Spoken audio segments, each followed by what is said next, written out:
All right, so we're going to call the meeting to order. Who have we got on? This Jen. So we got 1, 2, 3, 4. I think we're good. Wave So we it got. in. So what's that? Goodness, all just wave it in. Yeah. So I think we have a quorum, is that correct? Yep. All right. And you actually mind, Rebecca will be taking the minutes for the meetings going forward. So does everyone just mind quickly going around giving their Oh, names, yeah. just for the record? Sure. Sure. Oh, yes. But you got rid of that? Sorry. Patty Fazio. Ruben Mahar, Mahar.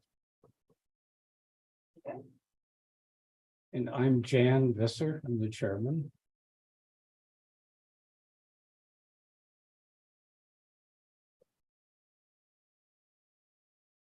Bob Butler.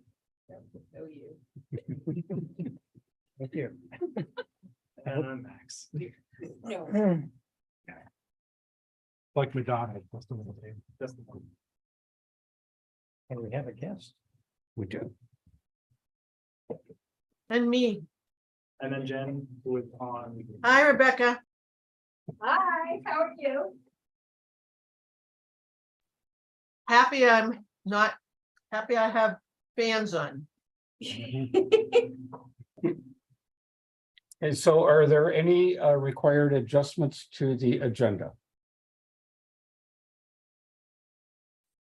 We're good. Okay, so we'll stick with the agenda, which takes us to citizen comments. We do have a guest. Do you have a comment to make? Not now. Okay. Anybody else have a comment to make? No, all right.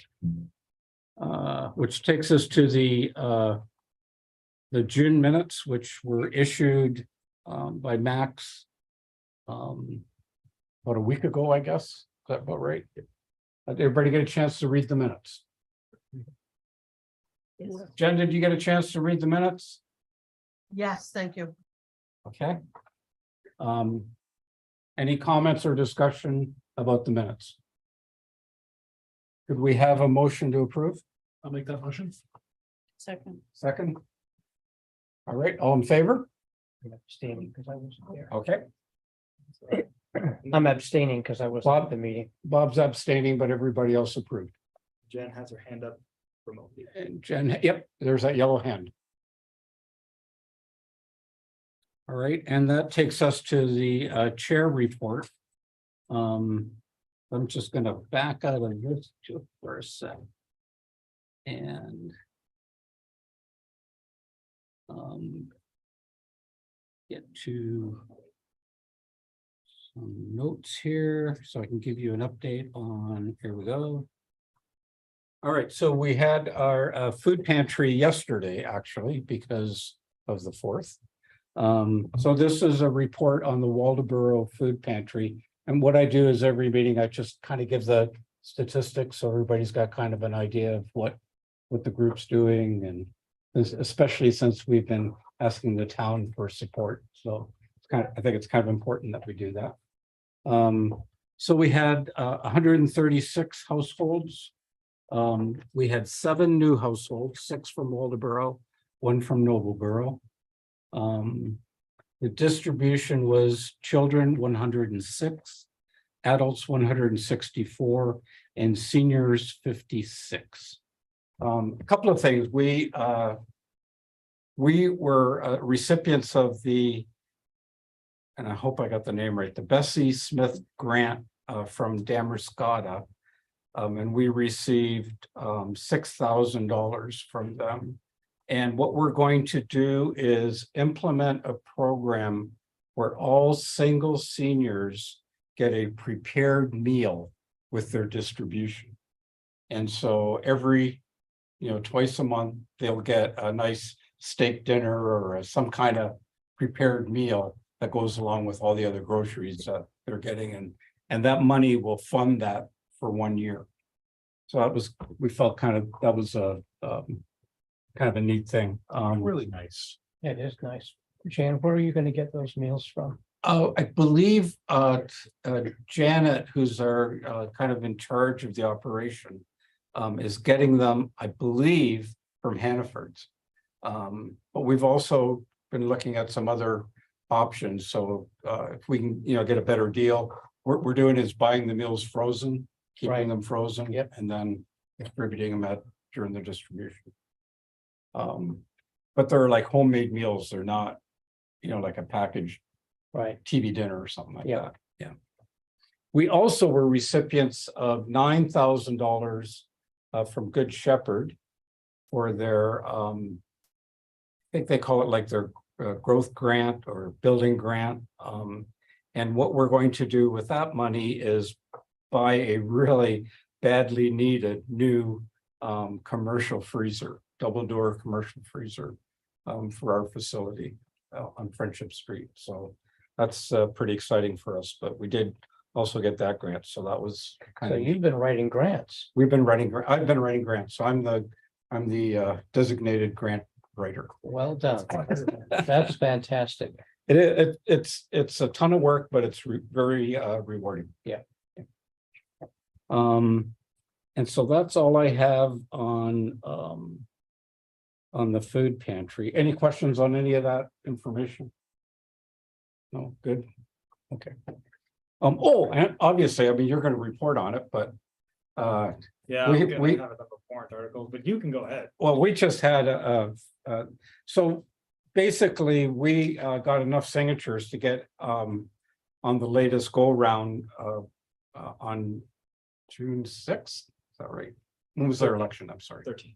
Okay, and so the Waldoboro Food Pantry had asked the town of Waldoboro for $18,000, which is $1,500 a month, which basically covers about 25% of our food costs annually. So it helps us a lot. But as you know, we also, as reported last month, we also took on the Miller School weekend food program, which is going to cost us $22,500. So that money is essentially spent. Yeah. But that was and I won't go into it again, but real quick, the Rockland Pantry AIO had been funding that operation to provide food for kids on the weekend. It's basically the idea. So they get I think 2 dinners, 2 lunches, and 2 breakfasts and snacks that they can pick up Friday to bring home for the weekend. And but an AIO had been funding that, and they could no longer fund that because they were basically limited to Knox County. So they came to us and we said, yeah, we'll fund that. So we're also funding that. And I think that's about all I have on that. Let me get back to the minutes here.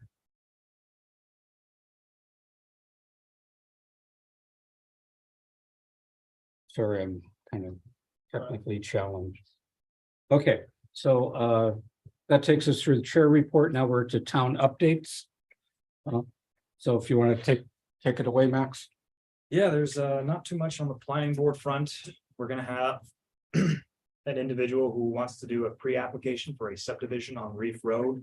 Just means that they're coming to the planning board, giving their initial concept. It's not close to being done. I think the person's looking to maybe do about 5 lots for housing.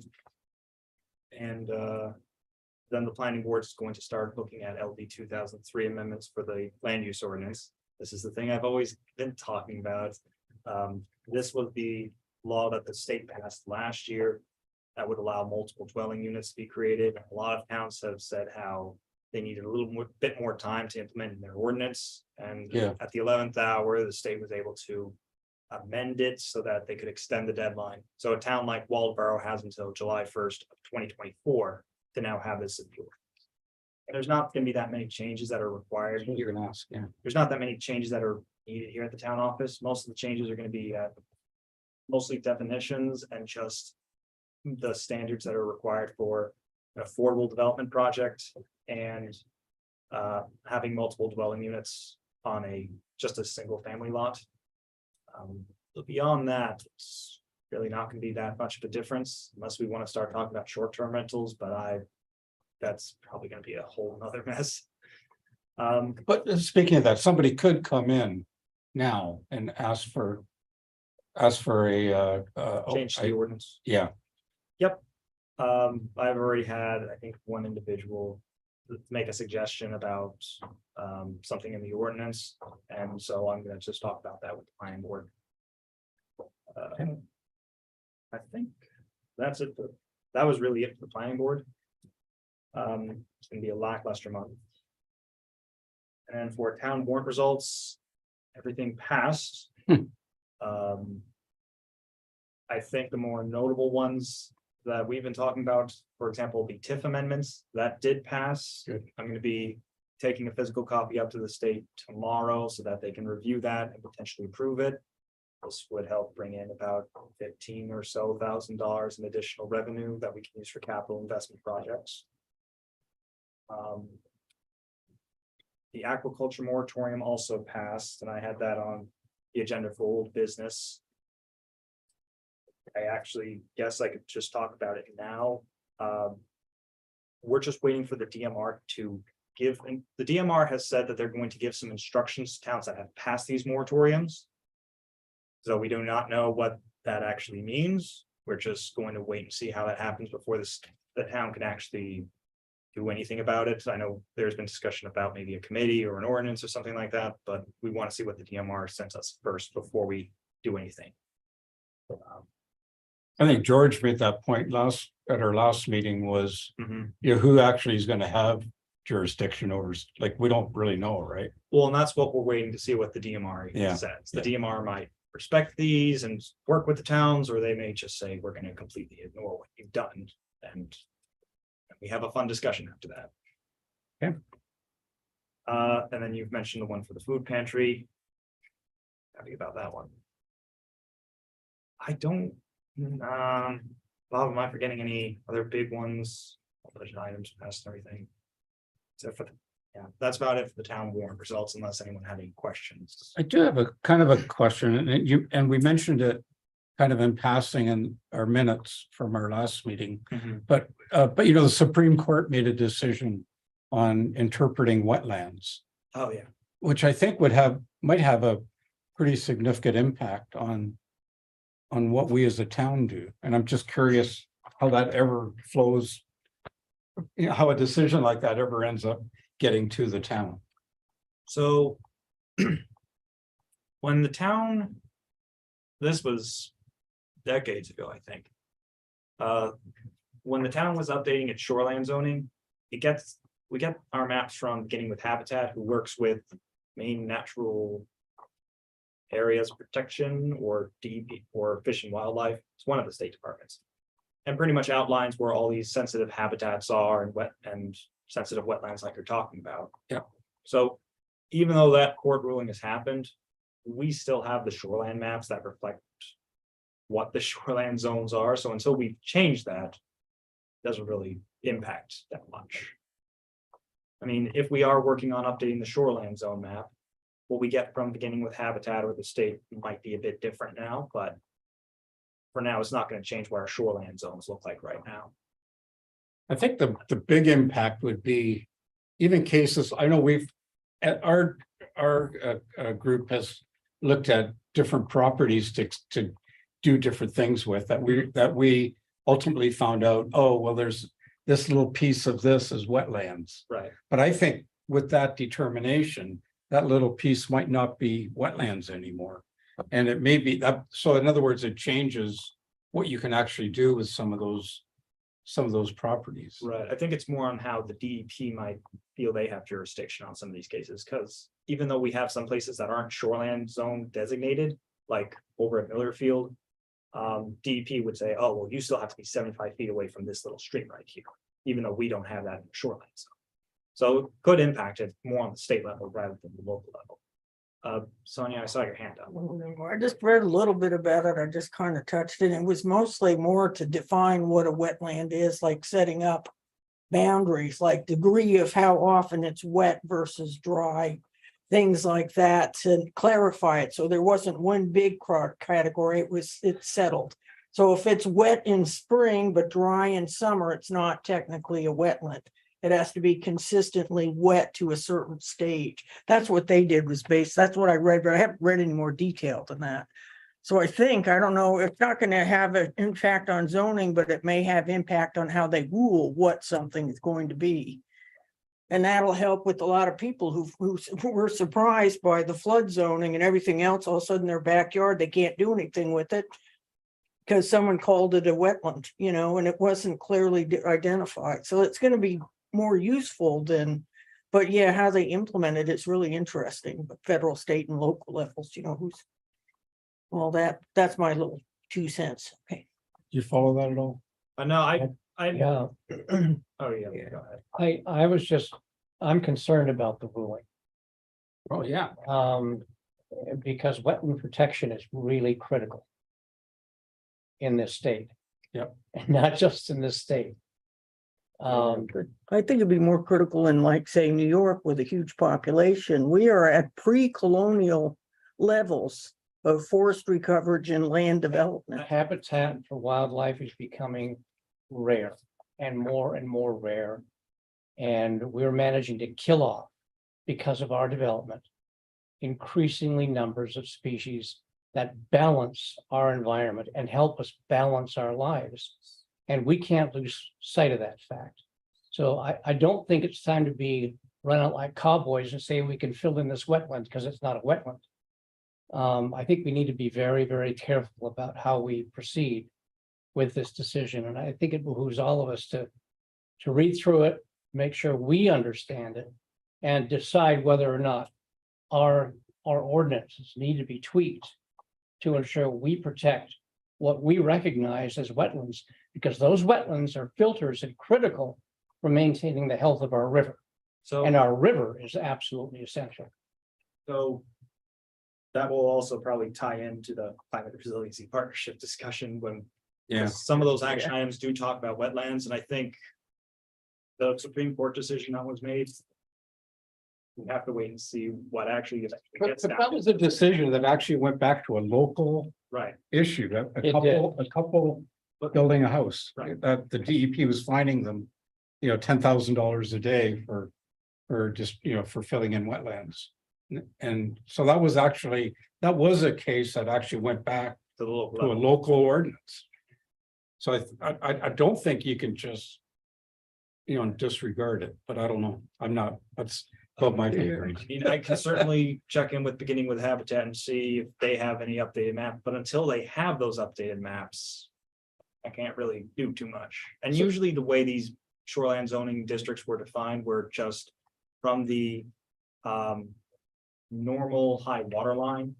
So that's how a lot of the shoreline zones in Waldeboro are at least defined. So unless that's now gone, I should be all set. But again, we have to kind of wait until I hear more from the state. Can I or mention DEP. something? Yeah. My husband's actually an engineer with the DEP, Oh, perfect. and they have not figured out what to do with this yet. So So you're not gonna hear anything that quickly.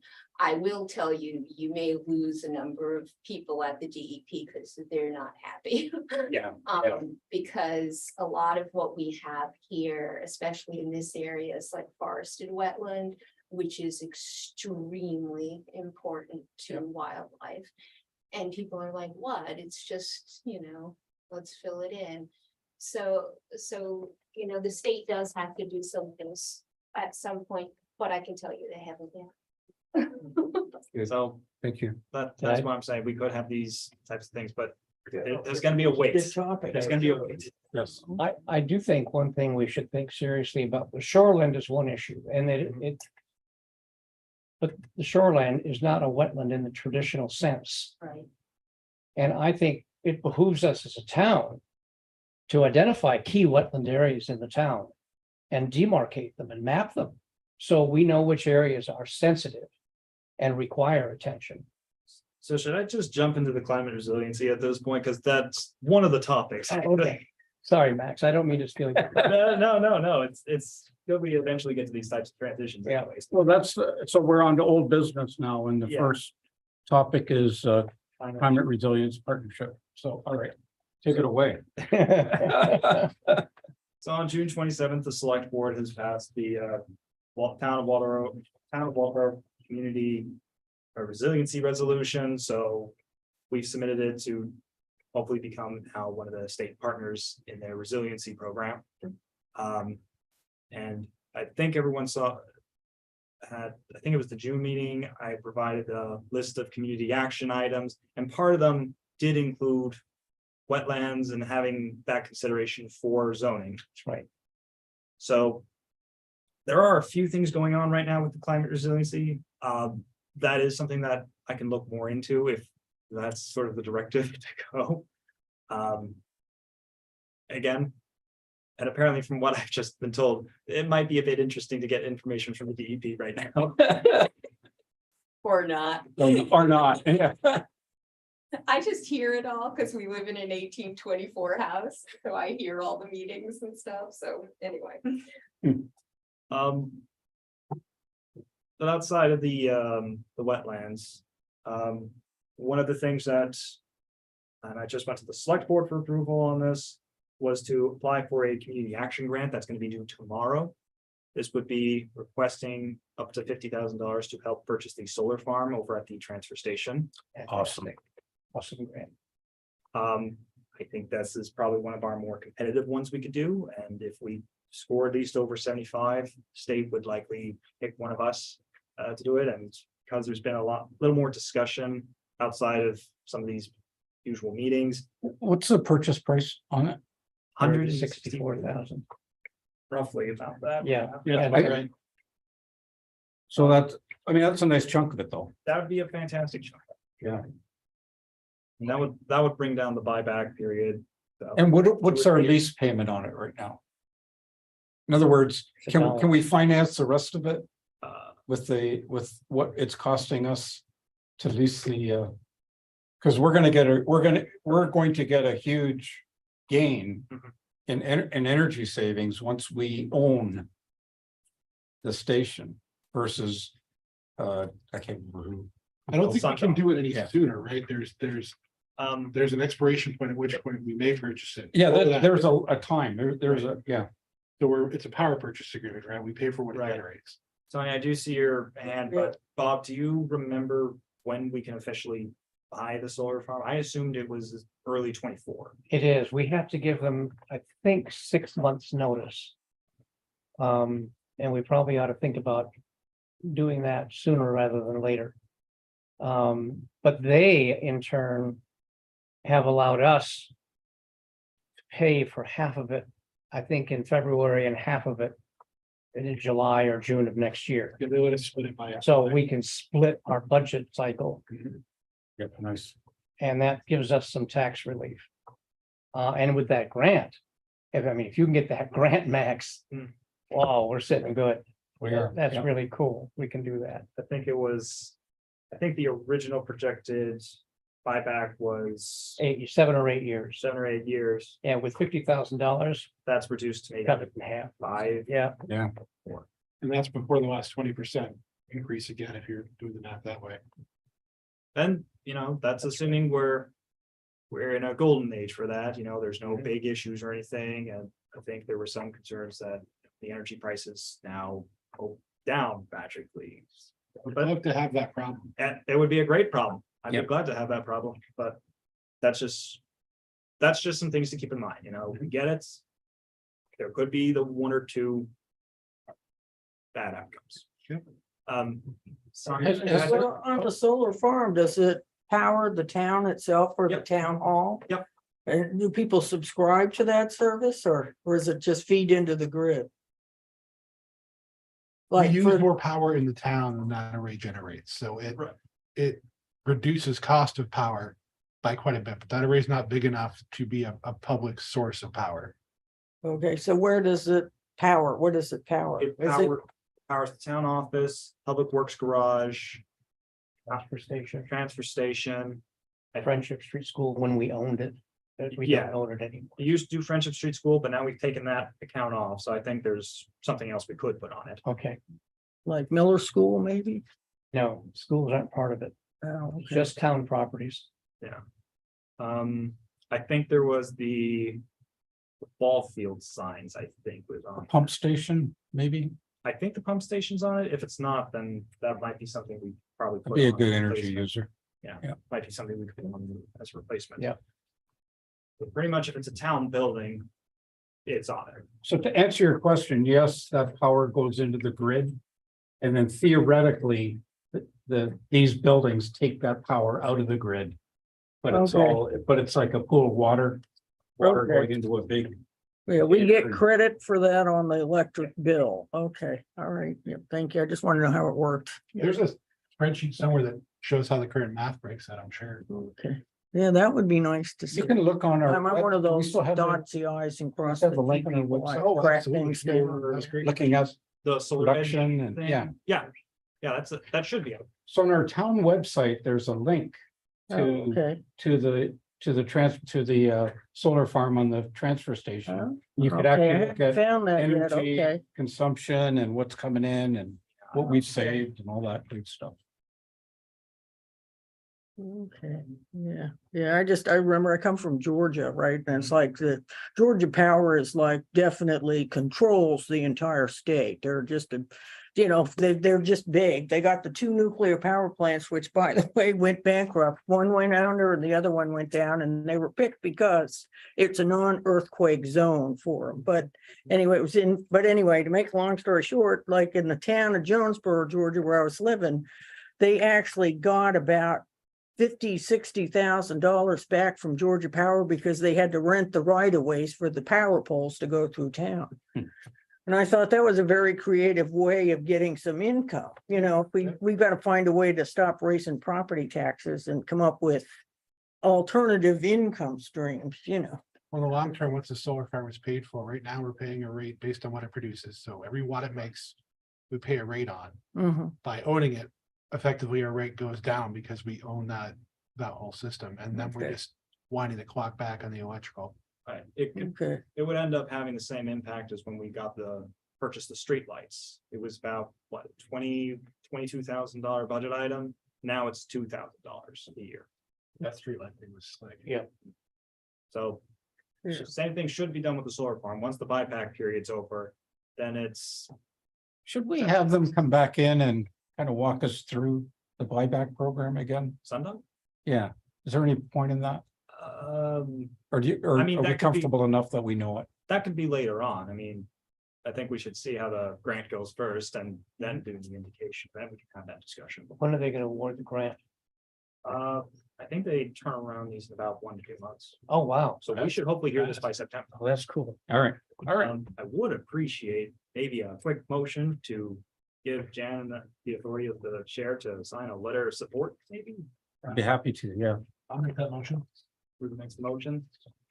I'll make the second. All right, discussion. well, what letter of support? I for I what? will write a letter on behalf of the Economic Development Committee supporting the grant application. So we've done that before. We've done a letter for the food pantry in support of the town. Right. Yep. Okay, yeah, okay. All in favor? I guess I can vote. And then I see Jen's. hand Jen's up. got her hand up, so that's unanimous. So, All right. yes. Yes, I'm writing a letter. It may or may not have something very for you if you want, because the grant's gonna be due tomorrow, Oh, okay. but we can talk. Just send me an email or remind me. Yeah. We'll talk after the meeting. All He right. just wants you to sign it. Is that on town letterhead or something? Go on town letterhead? Maybe. Yeah. okay. Outside of that, I'll just probably have like a time slot just talking about the community resiliency partnership so that we can talk more about these types of projects going forward, some directives and how I should probably be doing some of the work in and out. But just for tonight, I think that's all that can be done unless anyone has any questions about the program or anything else. No, just on another topic, I see we've painted some new parking spots, and did you want to bring that up? It is the next topic. Oh, okay, go ahead. Sorry. Because the aquaculture moratorium really doesn't have too much. Oh, yeah, we're gonna kick that, because I really want George to be part of that discussion. Yep. Well, and really, there's nothing. Nothing we can do We're now. just waiting for DMR. All right, so what that takes us to new business. Which is the Worcester parking lot / downtown. Yeah, so it's been happening at the downtown recently, really parking wise. I think sometime after the meeting. You've seen all the on-street parking has been relined now. Yep. Mixed results. Some people love it, people don't. I saw a car parked on the strike corner yesterday. That's one of the mixed results. The other big item is that. Officially, the town now does have the Worcester parking lots. So we bought it. It's in our name on the deed and everything, and I told Bob this when, what was it, last week? Yeah, It was last week. I had to go downtown with John and Will, the Public Works, on a completely different topic. Well, actually, yeah, I'll say that one later. And while we're down there, they said, so what's the deal with the Worcester parking lot? Do we actually own that? I said, I don't know. I'll go check. Why? Oh, because there's that. I can't remember the name of the plant that was along the easements. It was like knotweed or something. yeah, Knotweed. there was a lot of knotweed. Knotweed, and John said, I just want to get rid of all that knotweed. So I said, let me go down and check. So I went down, I saw it, town does now officially own it. And I texted Will, said, hey, we now officially own it. All right, thank you. I think 1 or 2 days later, we start getting all the responses from everyone in town saying, hey, the parking lot's looking a lot better, like it's being cleared up and everything. We could hear it. We could hear it. They were going at it for quite a while. You know, the chipping and all that kind of stuff, I think. Yeah, by the end of the week, I was already getting some emails from a few people saying, yeah, can we please talk about the parking lot and everything? Because Awesome. we want to get some ideas. And apparently that's what John's been telling some people who see him in the parking lot. Make sure you talk to the town office because we want to make sure we're hearing you on it. And I've already been talking with a few of the businesses and a few of the building owners about just some capacity questions, you know, what their parking needs are, what we should be keeping in mind for the parking lot, as well as the green space and on-street parking restrictions like time limits and things like that. And I almost there. There's just a few missing spots right here. One of them might be in the audience here tonight. And then we'll hopefully be doing a public forum a bit later this summer so that we can take in all those informal results and start getting more of a town-wide response of what should the downtown parking situation start looking like. And the goal is, once all that is done, we'll have the engineer start putting together an idea for what the parking lot should look like. And then by next year, we can apply for hopefully a downtown revitalization grant through the CDBG program or some other downtown grant program that does exist. And that way we can pave, line, and do whatever improvements people are hoping for in that parking area. So that's the goal. We get there, that's a debate though. Awesome. We need it. Yeah. So that's awesome. Does anyone have any questions on all that? How big's that space? Approximately. I think the tax map says about 3/4 of an acre. Geez, that's pretty nice. It's a pretty big Mhm. area. I I've wouldn't heard think that. 30 vehicles could park in there if it's done properly. Is that a fair number? Yeah, there's a few little caveats, and that's why we have to make sure we have the big public discussion, because one Yeah. of it is the tree that's in the middle. We know that there's sentimental value behind it. Is it sentimental value to sacrifice 2 to 4 parking spaces? Do people want to keep it, replant it? What are your thoughts on that? Same thing with the green space. It's a nice green space.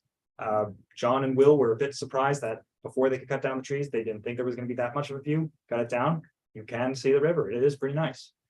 I assume we're keeping that green space. We'd hope so. I'd hope so. Yeah, You had the University of Maine do some work on the Worcester parking lot and some other areas in town. Yeah. Is that plan worth pulling out and talking about? So I am gonna make sure to discuss it when we have that public forum. Because when the UMO students looked at it, they were given the directive, just put as many parking spaces as you can, don't worry about anything else, just make sure they're legally made parking spaces, you know, there's enough space, people can drive around in it, there's not gonna cause any traffic issues or collisions or double parking or anything like that. And I think they got about 27 to 30 spaces, but they were looking at it as, you know, if this is the parking lot right here, the oval table, they were looking at it as having the cars parked on one side or the other, And drive down the middle, yeah. drive down the middle into the loop there. One idea has been similar to what's being done now. People would park in the middle, but it seems wide enough that you should be able to have like 2 per line. And that should get you easily to 30 spaces as well. And that's what everyone's been used to already. And it doesn't get rid of the tree either. So if the tree is that important, we do have that option. It is still something that I'm gonna make sure is presented, because the students did also have like, making sure there's some way of having pedestrian access on the Main Street side, Right, because that that's is, down that stairway that's there. because that was gonna be a big topic really for Yeah. pedestrian connection. Is that the town's space? Yeah. Yep. It'd be really super nice to be future, but if we could connect to the other side of the river too, like a little walk. The Riverwalk, Over the bridge and like widen that a little bit. Yeah. Maybe buy up that corner property and. But you know, get to the other side, to the town landing would be a lovely little walk. so a long answer to your question. The UMO students' proposal will be brought up when we get to that public forum part. Just because that whole discussion is gonna be about. You know, these were just ideas. We're not committed to anything yet. We wanna make sure everyone says their piece on it, because maybe there's one idea that people like more than the other, or. Just to show that we're not trying to shoot out any ideas right now.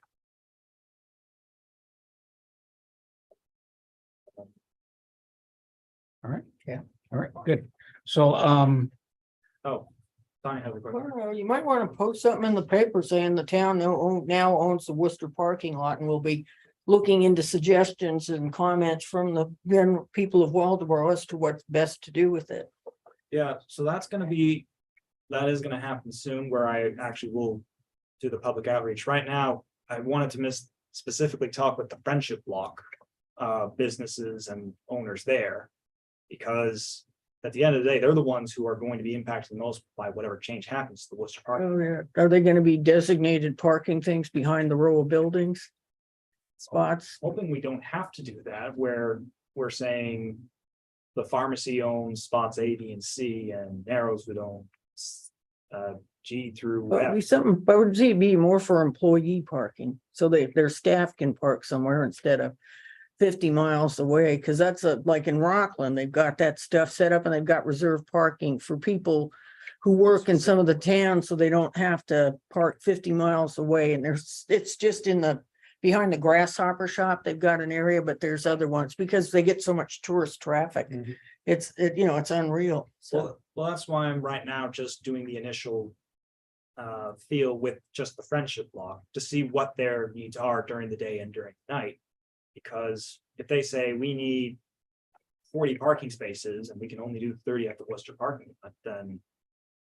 You know, we could have the Worcester parking lot dedicated only for the employees and staff members during the day, but then that still leaves the question, what happens to the other 10? And then everyone else in town may say, well. Why can't we park in the down? Why can't we now park in this place that we said last June that we wanted the town as a whole to now own? So. I am gonna get to that point of asking. What should happen with the Worcester parking lot? I just want to see what the capacity needs are now with the businesses. And building owners specifically right now who use the lot. So one of the things to keep in mind is that the taxpayers own that parking lot, Mhm. right? So the taxpayers, will want to have something to say about it, just keeping in mind of restrictions and so forth. Right, and that was one of the comments I got from one of the people I've talked to so far, that they were all supportive of the town buying it, but then when Public Works went down and started clearing and started moving things around, one of the concerns they started getting was, oh, does this mean this area that was originally a no time limit area now going to have a parking meter? Is it gonna have a police officer there? Is it gonna have this and that? Is it now going to be rent a lot type thing? And that was some of the concerns we initially got. I'm not knocking anything off the table yet. It's just a matter of seeing what one group needs first. And then I'm going to open up more to the general public.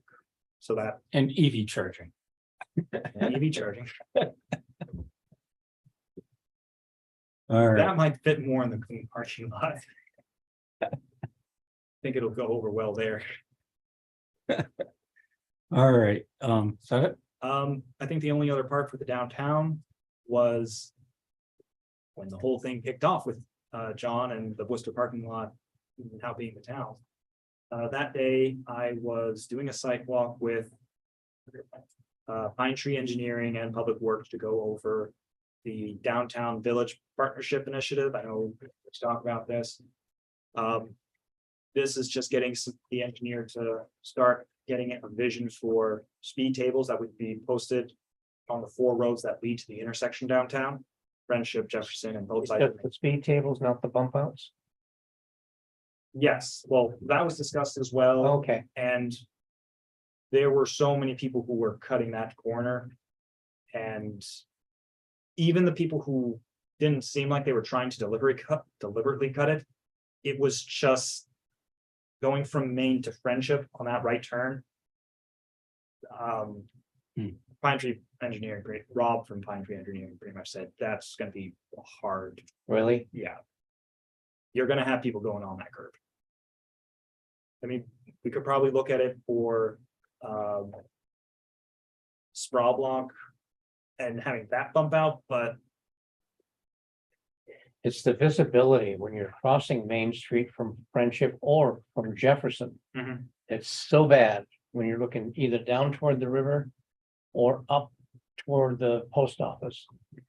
That visibility is really bad. And a car could come up that hill fast. You don't see it when you look to the right from Jefferson, you look to the left, and all of a sudden there's a car there and you're going across. And that's why we're still at least trying to get the speed Yeah. tables so that, but I take the point about the engineers, what the Yeah. engineer's saying too. well, it wasn't even just what they were saying in general, it was, we saw so many cars. Like, we were standing there for maybe a minute. Too many would have just, if we had that bump out, so many people would have just cut the curb. Wow. It's not like someone was trying to race from Main Street to Friendship. These were people slowly going around the border too. Yeah, Um, that's a tough one. but It is. the speed table idea, at least, we're looking at, it would be on the crosswalks that get close to the intersection. That's on both of Mains, Jefferson and Friendship. Then there would be an additional speed table on Jefferson, close to the Mill Street intersection. Yep. There would be one on Friendship Road, closer to the Store Lumber entrance. Yep. That's because, we're getting rid of that long stretch, so we're not encouraging people to go fast down there once they get over that first speed table. And then I think another speed table / crossing would be created at the Broad Bay Church to connect to create a crosswalk connecting Broad Bay Church to Waldo Theater, or at least School Street. And we gotta walk right now to the, I think Post from office. the post office to the library, right? Yeah, Yeah. so there'd be another crossing between that one and the other speed table that we're talking about.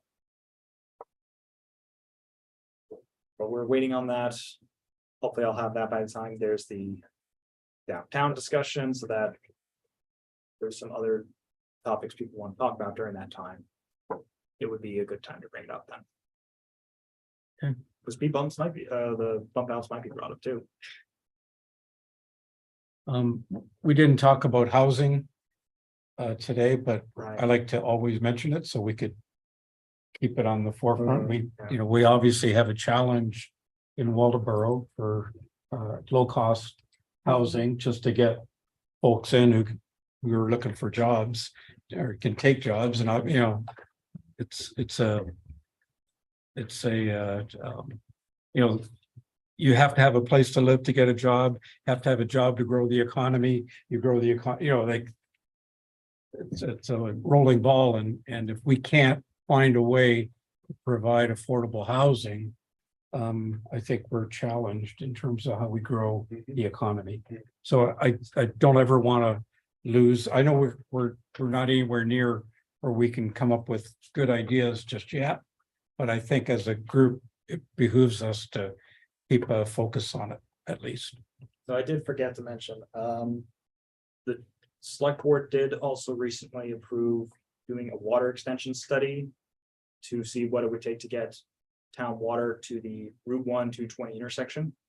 This is gonna be a study that's gonna look at extending the water either from the old Route 1 Main Street intersection along that bit that would go past the Historical Society, as well as seeing how much it would cost to get the water going from So we here. did that already.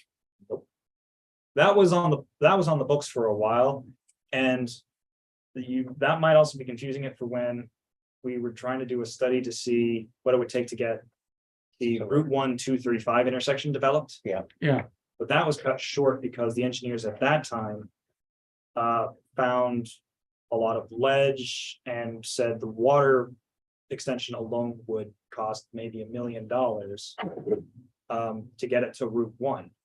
At which point we kind of had, and we were gonna be late to apply for the grant funding, so it was late overall. So we decided to just pull the plug then. okay. This water extension is just focusing on getting water to the top of this hill. And sewer, Sewer's already up. sewer's there already. Yeah. All right. All right. Hopefully that could lead to it. So that, Yeah, that's all I have unless there's questions. Oh, Sonia, did you have your hand up?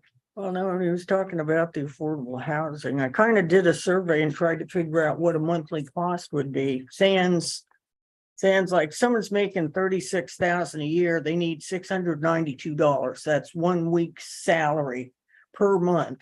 That's what they call affordable. Like, if you want to start with affordable, you need to figure out what is affordable. Based on, like, someone's making 46,000, it's $884 a month. 56,000, it's $1,076 a month. And I didn't factor in like costs of utilities and stuff on top of that. This is just physical rent for the building, but a lot of rents out here include utilities except for electric because they're converted homes. But when you were bringing that up, it's like you want to attract people. What kind of business are we attracting? What kind of salaries is it going to bring? And how many people are going to be employed? Because I started taking a ride around Waldeboro in the rainy weather. I just had my little map out and I was going up and down roads. And it's best described as farm, house, horses, trees, flooded, trees, flooded, house, home. And there's the only business I saw in the town of Waldeboro was on the Route 1 corridor.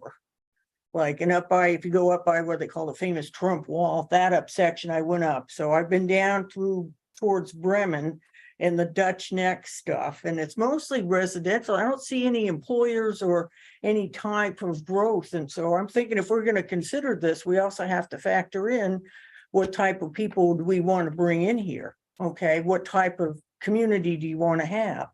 Okay, we're up to here in artisan communities and communes and organic farms, but they don't really pay, to give you even someone close to 36,000 a year. So we have to consider what kind of stuff we can do before you can even address, how are you going to pay for putting up affordable housing for people to live in type things. This is something that you got to think outside the box with. And you're going to have to tie it in with other stuff. But, I'll do some more research and bring up what I come up with. But I thought a good base start is how much. I like to define what do you consider affordable? Is it how much you want to pay, or what do you think for type of lifestyle versus this and that? Those are all factors. But what do we have to offer someone who wants to come here? They said majority of people who live here work outside there, or they're retired, or they're self-employed. And And I that's think- be- Oh, go ahead, Jen. That's because we lost a lot of our major employers over the last 20 years. We had some great employers. They didn't pay, huge amounts of money, but Waldeboro has quite a history of having business here and there. And in the last 20 years, it's become what it is right now. The other thing is you can go on the Waldeboro Business Association website to see a list of the businesses in town. There's not any large employers anymore, technically large employers. Yeah. But it's a topic that we've been talking about for years to what do we need to do to attract some larger employers who can pay better wages to people and perhaps offer a more variety of good paying jobs. There's also the report, the county report on housing, that has all of the data and demographics that you might want on a per town basis. It's listed at the Lincoln County Regional Planning Commission's website. It's 130 pages long. It's got incredible data on what the current situation is in terms of what property costs, what people make. And it compares and contrasts those things among other issues. But I think you'd enjoy reading about that. Well, I think I started reading on that a Yeah, lot. Yeah, and I've just been digging into it. And that's what started me getting this, because I'm going, how do you figure this out? How do you make a Right. mark? It's like a benchmark. What do you do? What do you have? What can you do? And right. how do you And get there? That's So basic. when you apply for a mortgage, generally, it used to be that they would be looking that you had about 33% of your income went to your housing expenses, the major ones, like I think it's insurance, property taxes, and mortgage. And that's how much they could figure out how much they would be able to loan you. When I was a kid, my parents told me I should be looking to spend on a rental about 25% or 1 week's pay would go to my rent. So it all depends, but if you read through that report, you can see that none of those measures work anymore. And as the articles in Bangor Daily News and other things have put out there, is that there's only one county in the state of Maine where the median income person can afford a median priced home, would be able to get approved for a median priced home mortgage. And the median price of a home in Maine is $399,000 now. That means that half of the homes are above and half are below. And in order, I believe, now I don't know, I know it's over $100,000 to qualify for that mortgage that you would need to be able to earn. So it's quite a challenge for anybody, because we're not talking about poor people. Yeah, Oh, yeah, yeah. and the real challenge is that, there's no way on earth we're going to be able to provide a whole slew of $600 a month apartments. I mean, No, that, There's- when was the last time you saw that? When I Yeah. moved to town over 20 years ago, Yeah. it was kind of exciting because I saw a 1-bedroom apartment and I think there was even a 2-bedroom for $750.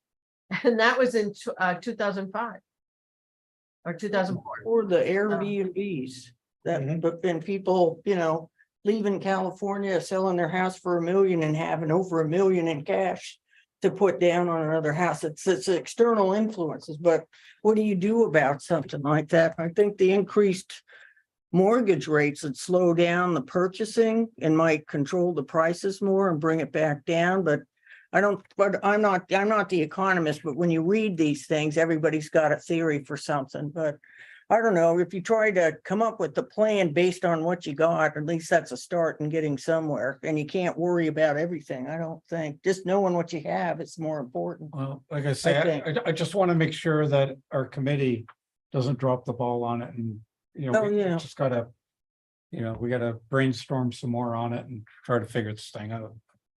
All right, so that brings us to comments from citizens or a committee.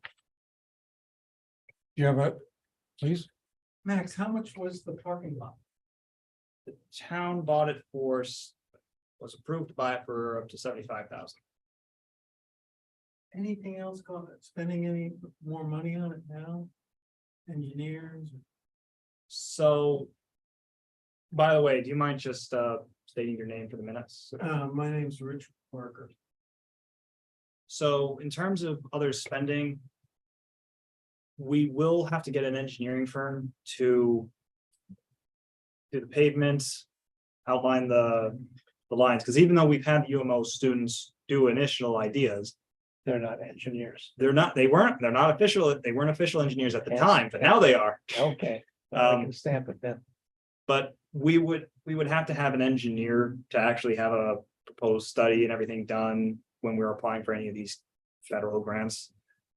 So we will have to spend, it might be up 15,000 is roughly what the studies usually end up being. So up to $15,000 for just another study for sort of a master conglomerate plan of what we want to do with that parking lot. And then grant money to actually implement it. So, but that's not really gonna happen until maybe next year, probably. Other than that, it's mostly just maintenance and public work clearing up that site of the invasive vegetation like the rock we just talked about and putting in the rocks and just moving things around. That's all that's really being done for expenses right now. We felt strongly that the town needed to buy the property because, you know, there was having a piece of property available in that location was so rare that it was important, I think, for the town to be able to acquire that. And Max did some pretty masterful work to allow that to happen. Did they sell the building yet? They were supposed to be part of that building. Yes, Is that- pharmacy did sell as well. Oh, wow. Are those apartments on the upper floors above those building units? Of the pharmacy? No, of that whole row, are Yeah, there there are- apartments? Some are. Yeah, there are a few tenants actually throughout that whole block, and that's Mm. why I'm asking business owners, you know, how many people are staff or working there during the day, and how many people are at night? Yeah. Like, there are a lot of people actually, when you get to those numbers. And I think the person who's buying the pharmacy will probably be trying to put in some new units up on their place as well. Oh, nice. So that's just a rumor, you know. Oh, and of course, Seth's building sold, right? Next to the library? Yeah, Next but to the that's the library. that's the library though, well, I shouldn't say it like that, but it's not like. Down on the Friendship Block area, I don't think that's gonna impact the parking. Well, it's too still much. part of the historic village, In the village. but hopefully there's a family that or a group that bought it and hopefully Nice people. they'll turn that into something. Yep. It's a beautiful building, so hopefully they'll turn it back into something spectacular. All right, any other comments? Hey, we are adjourned. Thanks, everybody. Thanks. Thank you. Hi, Jen.